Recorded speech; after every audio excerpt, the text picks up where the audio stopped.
नमस्कार प्यारे साथियों, कैसे हैं आप लोग। उम्मीद करते हैं बढ़िया होंगे। आप लोगों की तैयारी बढ़िया से चल रही होगी। ठीक है, हमारे इस चैनल पर नए हैं, चैनल सब्सक्राइब कीजिए और लाइक कीजिए और क्लास को शेयर कीजिए। अधिक से अधिक आप लोग क्लास को शेयर कीजिए ताकि आपको पर डे का वीडियो मिलता रहे। ठीक है, और आप लोगों की तैयारी में कोई त्रुटि ना रहे। और कमेंट करके बताइएगा आप लोगों को कैसा लग रहा है। ठीक है, चलिए आज हम लोग जानेंगे ज्योग्राफी का चैप्टर नंबर 2, जिसका नाम है कृषि। ठीक है, एग्रीकल्चर, जो कि मोस्ट वीवी ऑब्जेक्टिव क्वेश्चन देखने वाला है। ठीक है, जो कि मोस्ट वीवी ऑब्जेक्टिव क्वेश्चन देखने वाला है। चलिए, पहला प्रश्न है, भारत की प्रमुख फसल कौन सी है। जो कि टॉप वीवी ये क्वेश्चन है। ठीक है, भारत की प्रमुख फसल कौन सी है। कौन सी है, हमारा आंसर क्या हो जाएगा, धान। ठीक है, प्रमुख फसल क्या हमारा धान है। अगला प्रश्न है 2 नंबर, भारत में कृषि किस प्रकार की होती है। भारत में कृषि किस प्रकार की होती है, तब पारंपरिक। ठीक है, पारंपरिक जो पूर्वजों करते आ रहे हैं उसी प्रकार होती है, उसी को हम लोग पारंपरिक कहते हैं। ठीक है, ऑप्शन नंबर हमारा सी हो जाएगा। चलिए अगला क्वेश्चन है, झूम खेती किस राज्य में की जाती है। झूम खेती किस राज्य में की जाती है, तो असम में। ठीक है, असम में की जाती है। ऑप्शन नंबर हमारा बी हो जाएगा।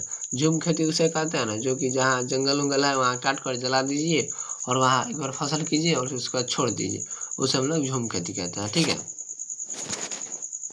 अगला प्रश्न 4 नंबर, भारत में किस प्रकार की कृषि अधिक प्रचलित है।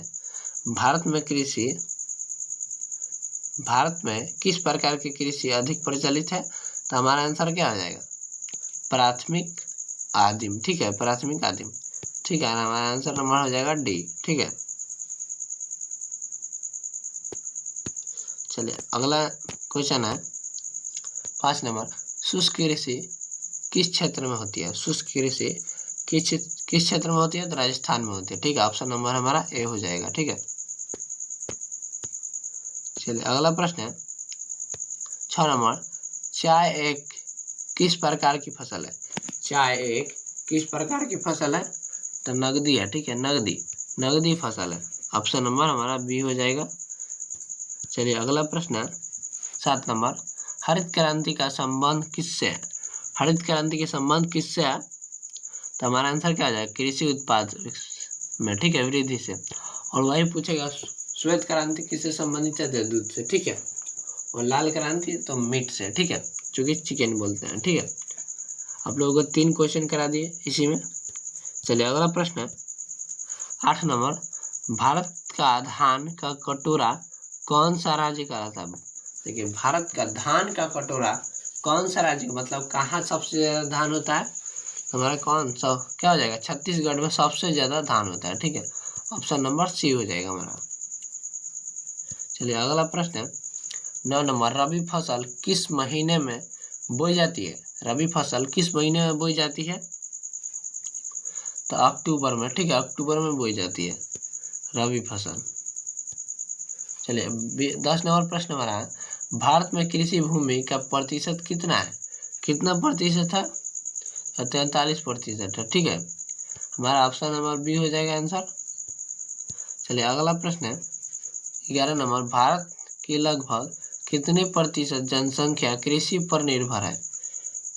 कृषि पर निर्भर है, कितना परसेंट निर्भर है, तो 70%। ठीक है, 70% निर्भर है कृषि पर। ठीक है, भारत का जनसंख्या। अगला प्रश्न है 12 नंबर, कौन सी फसल खरीफ फसल है। कौन सी फसल खरीफ फसल है, तो हमारा आंसर क्या हो जाएगा, धान। ठीक है, हमारा आंसर हो जाएगा धान। चलिए अगला प्रश्न है 13 नंबर, रबी फसलों में कौन सी शामिल है। कौन सी शामिल है, तो गेहूं हो जाएगा। ठीक है, अगला प्रश्न है 14 नंबर,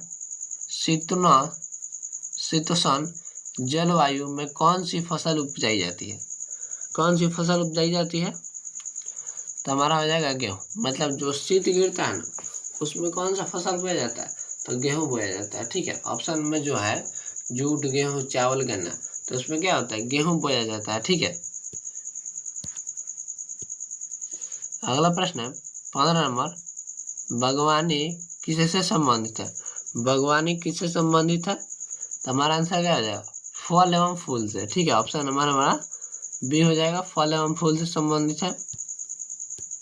अगला प्रश्न है 16 नंबर, भारत में कपास की फसल किस जलवायु में होती है? भारत में कपास की फसल किस जलवायु में होती है? तो हमारा आंसर क्या हो जाएगा? गर्म एवं शुष्क में। और देखिए पूछेगा अगर आपसे क्वेश्चन कि उजला सोना किसे कहते हैं, तो कपास को कहते हैं, ठीक है।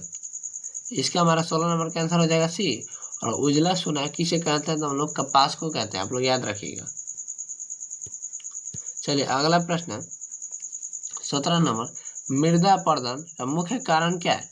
मृदा अपरदन का मुख्य कारण मतलब मिट्टी कट जाना, उसका मुख्य कारण क्या है? वनों की कटाई, ठीक है। हमारा आंसर क्या हो जाएगा? वनों की कटाई। अगर अधिक से अधिक हम लोग पेड़ लगा देंगे तो मृदा का अपरदन कम होगा, मतलब हवा चलेगा या पानी चलेगा तो मिट्टी कम से कम कटेगी, मतलब ना के बराबर कटेगी, ठीक है। ऑप्शन हमारा बी आंसर हो जाएगा इसके 17 का। चलिए अगला प्रश्न है 18 नंबर, शुष्क कृषि का मुख्य उद्देश्य क्या है? शुष्क कृषि का मुख्य उद्देश्य क्या है? हमारा आंसर क्या हो जाएगा?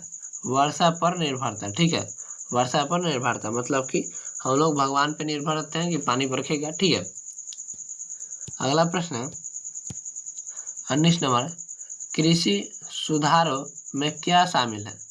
कृषि सुधारों में क्या शामिल है? तो हमारा आंसर क्या हो जाएगा? सभी, ठीक है। सिंचाई, बीज, उर्वरक, हमारा ऑप्शन नंबर डी हो जाएगा, मतलब सभी हो जाएगा, ठीक है।